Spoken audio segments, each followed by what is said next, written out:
Hi, mag-vlog lang tayo regarding pros and cons of having an eSIM versus physical SIM card. So, convenience. Ang eSIM, isa sa mga pro is you have to activate switch carriers instantly via software or QR code or app. Yung aking inano is Saily, yung aking gagamitin. So, there's no need to visit a store or wait for mail. So ang pro no also is mas maraming pro no supports multiple profiles in one device. So you can have a physical SIM and an eSIM together. So it's ideal for travel or dual numbers. So ang physical SIM card, ang con is requires physical insertion, removal. Swapping cards is manual and risky. It's easy to lose, damage, and it's very tiny card, right? Isa sa mga con also is carrier changes mean getting a new SIM card often in person or by mail. So you have to wait. And so, sa device design and space naman, ang pro ng eSIM is frees up internal space, no SIM tray. It's enabling slimmer designs, cell phone, and it's better water resistance or could have larger batteries. And one of the pro also, future proof for devices without SIM slots. Example, some laptops and some wearables. Yan, ang eSIM.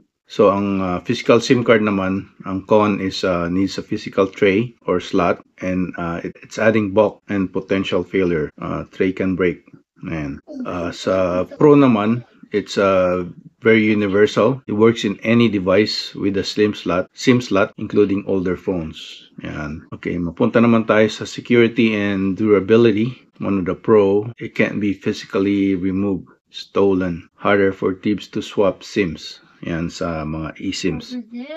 At isa sa mga pro also is no wear from inserting and removing. Less prone to damage. Have you had to point yung SIM card para mag-eject, and then you put it on a different hole, right? It happened to me a lot of times. So yun ang security and durability. Sa con side ng physical SIM card, it's blank. Yan. So compatibility, compatible. Ang con is not all devices supports eSIM. So you have to check your phone's specs, specifications. Ayan. Isa sa mga con also ng eSIMs is it's limited carrier support in some regions. Example, rural areas or certain countries. Cost and environment. Pro of eSIM is it reduces plastic waste, no physical card. Another one is often cheaper, faster for carriers to provision digitally. Yan sa mga app na lang yan. No? Ang con ng physical card, SIM card is physical production. They have to make it, manufacture it. Then shipping adds cost and environmental impact. Sa yan, pagka hindi mo na nagamit, ang dami mong plastic na get rid of. So, ang pro naman is prepaid physical SIMs are cheap and anonymous in many places. Yan yung mga prepaid card, SIM card, it's anonymous. Depends on how you use that, I guess. So, backup and recovery. Con, if device is lost, damaged, recovering profiles can be tricky. Depends on carrier backup. Yan, pagka nawala yung phone mo na may eSIM dun, it's hard to recover because you have to manually, I think, transfer it over or finish up the data, right? So, isa sa mga con also is transferring to a new device requires reactivation. Yan, takes time. But if you travel a lot, then you'll get into a habit of doing that. And so, quick verdict. Choose eSIM if you have a modern device. Example, iPhone 14 Plus, Pixel 7 Plus, Samsung S23 Plus, and above, right? And if you travel often or want hassle-free carrier switches, it's the future. Most new flagships are eSIM primary. You stick with physical SIM if you use older phones, devices, or needs maximum compatibility or prefer tangible control. Example, frequent SIM swaps for privacy. Yan. So, if you're just sa isang place ka lang, hindi ka masyadong magka-travel, then you can use physical SIM card.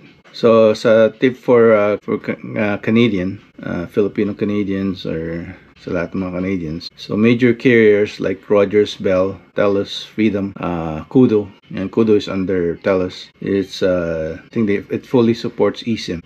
Check your phone settings, cellular, then add eSIM to see if it's ready. For international travel, eSIM apps like Airalo makes global plans seamless.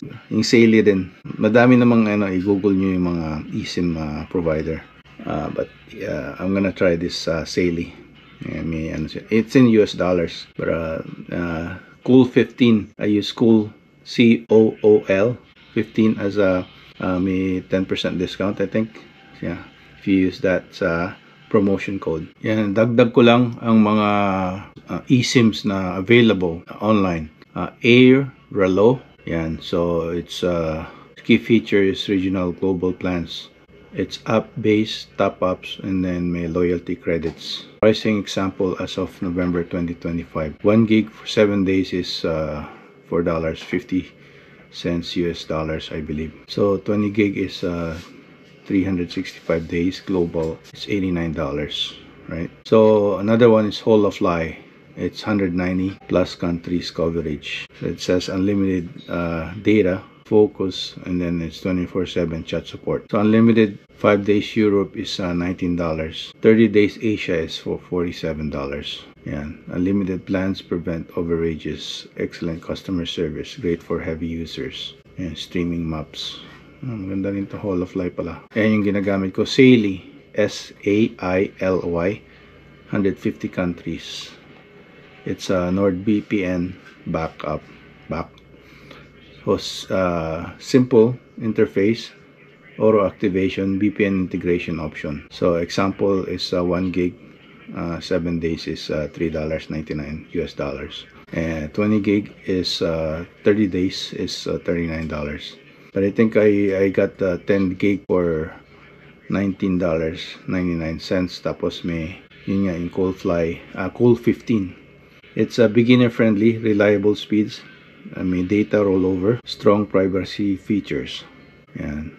But fewer regional plans, no voice and SMS. So data, it's used for apps, maps. Yan, pag nandun ka sa Espanya or sa Europe, right? And another one is Nomad. It's 190 plus countries. Flexible data sharing, hotspot support. 16 gig, 7 days is $4.50. 10 gig is 30 days is $18. Good for groups, share data, quick setups, competitive for Europe and Asia. Ang cons is unlimited options, app locks, advanced filters. Yan. So last one was UBIGI, 200 plus countries.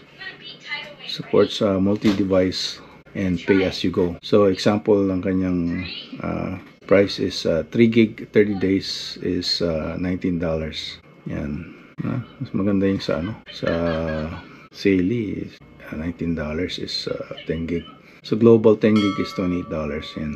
Versatile for cars, devices. No expiring data. Solid in rural spots. Ayun. Okay.